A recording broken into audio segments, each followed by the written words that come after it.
చిన్న మంచి మాట, అందరినీ ద్వేషించుకుంటూ పోతే మనం అనే సమాజంలో నువ్వు ఒంటరిగానే మిగిలిపోతావు. ఎవరిని కూడా ద్వేషించొద్దు. ఒకవేళ ద్వేషించినా కూడా ఆ క్షణకాలంలో, అంటే ఫ్రాక్షన్ ఆఫ్ టైంలోనే దాన్ని వదిలేయాలి. ఎందుకంటే ఏంటి ఇలా చేస్తావేంటి, ఎదుటి వాళ్ళని బాధ పెట్టడం అనేది చేసుకు వెళ్ళిపోవాలి. కానీ అందరినీ వీడు మంచోడు కాదు, వాడు కాదు, వీడు కాదు అనుకుంటూ పోతే జీవితంలో మనం ఒంటరిగానే మిగిలిపోతాం. నిజంగా మనం ఒక ద్వేషించుకునే వ్యక్తిలాగా, ఒక మనిషిగా, గుర్తింపు లేని మనిషిగా ఉండిపోతావు. నువ్వు ఒంటరిగానే ఉంటావు. ఒంటరి పక్షిగా జీవించడం ఎంత బాధాకరమో ఒక్కసారి ఆలోచించండి ఫ్రెండ్స్.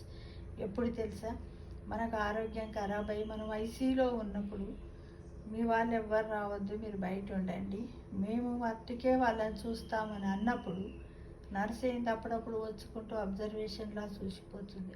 అప్పుడు తెలుస్తుంది మనకు ఆ ఒంటరితనం అంటే ఏంటో. ఎందుకంటే అప్పుడు ఎంతో అవస్థలు అవుతుంటాయి, చెప్పుకోవడానికి ఎవ్వరూ ఉండరు.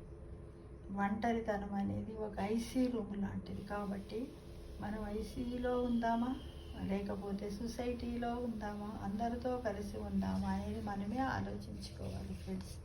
అందుకే అందరినీ ద్వేషించుకుంటూ పోతే మనము అనే సమాజంలో నువ్వు ఒంటరిగానే మిగిలిపోతావు. కాబట్టి ఇక్కడ అందరినీ ప్రేమించుకుంటూ పోతే మనం అనే సమాజంలో నువ్వు అందరి వాడిలా అందరితో సంతోషంగా మిగిలిపోతావు అనే విషయాన్ని గ్రహించు మిత్రమా.